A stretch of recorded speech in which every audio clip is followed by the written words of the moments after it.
Bonjour à tous, on se retrouve pour une nouvelle position de finale aujourd'hui, une petite étude dans laquelle avec les blancs on va avoir du mal à arrêter les deux pions passés malgré le fait qu'on ait une tour de plus. Et oui, les deux pions passés sont très avancés, le roi est un peu loin, pas moyen d'arriver dans le carré des pions. Le roi noir, bien sûr, est juste à côté des pions noirs. Donc, si la tour descend, par exemple, sur la première rangée ici, hein, par exemple, le pion avance en F2. Et ensuite, le roi va venir en E2 pour contrôler la case de promotion. Hein. Si la tour tente de faire des échecs latéraux, eh ben, le roi va monter tout simplement et va venir se mettre de l'autre côté pour protéger l'avancée de son pion. Et on fait dame. Bien sûr, hein, la finale dame contre tour est nulle et gagnante pardon pour la dame. Donc, sauf dans certains cas, des cas très précis, et on va voir peut-être un cas justement où la finale dame contre tour sera nulle grâce à un échec perpétuel de la tour blanche. Et ça commence par le premier coup qui est très compliqué à trouver. Alors on va libérer, c'est assez logique, on va libérer un petit peu l'espace pour la tour. Dans un premier temps, regardez le bon premier coup. Le roi qui se déplace en G8. Voilà, on a l'impression que c'est contre-intuitif, que le roi s'éloigne des pions. De toute façon, le roi ne peut pas rentrer dans le carré des pions, il n'y a rien à faire. Par contre, ce qu'il fait, c'est qu'il laisse le passage à la tour. Hein, la tour qui va pouvoir maintenant, les blancs peuvent menacer peut-être d'attaquer ce pion. Après, il y a l'autre pion qui avance évidemment, hein, et du coup, il va falloir l'arrêter obligatoirement. Alors, échec. Encore échec.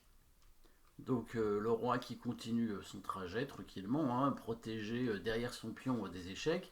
Voilà, il est caché, mais la tour revient attaquer le pion. Donc le roi est obligé de revenir comme ça en G2 pour protéger la case de protection. On continue à faire échec. Évidemment, l'idée des blancs, c'est de répéter évidemment les coups. Hein. Si le roi se cache derrière le pion H, on revient en F7. Donc il a intérêt à se cacher devant ce pion, sauf que maintenant il ne menace plus d'avancer, donc la tour va chercher l'autre pion. Donc si le roi noir bouge, on refait échec sans arrêt, toujours, et dès que le roi noir va devant le pion H, on revient attaquer le pion, et du coup le roi noir est obligé de repartir. Donc les noirs sont malins, ils vont tenter un coup, un nouveau coup, ils avancent le pion. Alors évidemment, là, le but c'est de venir tout simplement après le protéger avec le roi hein, pour l'aider à la dame, hein, ce pion. Là, les blancs vont être un peu obligés de prendre le pion, je pense. Alors, qu'est-ce qui se passerait s'ils font rien, par exemple? Ils attendent avec la tour en H6, disons. Le roi qui va venir en G2, la tour va faire échec. Ensuite, le roi va venir.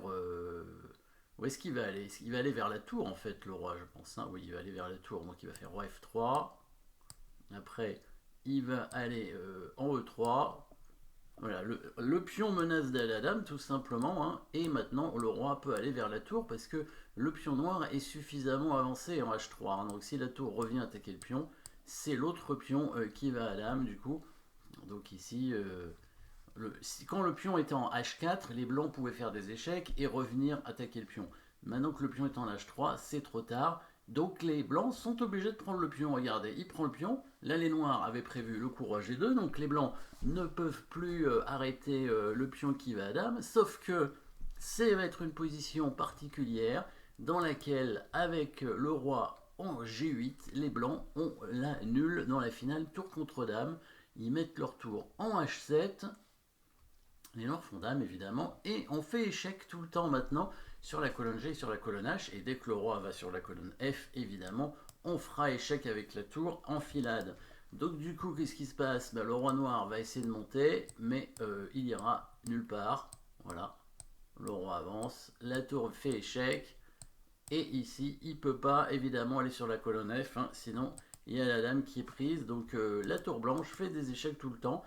Et du coup, c'est un échec perpétuel. Voilà, la seule position nulle avec le roi tour contre roi dame. Je pense que c'est la seule, évidemment, il y a des positions de patte aussi. Mais ça, c'est la seule position dans laquelle il n'y a pas de patte et c'est nul quand même.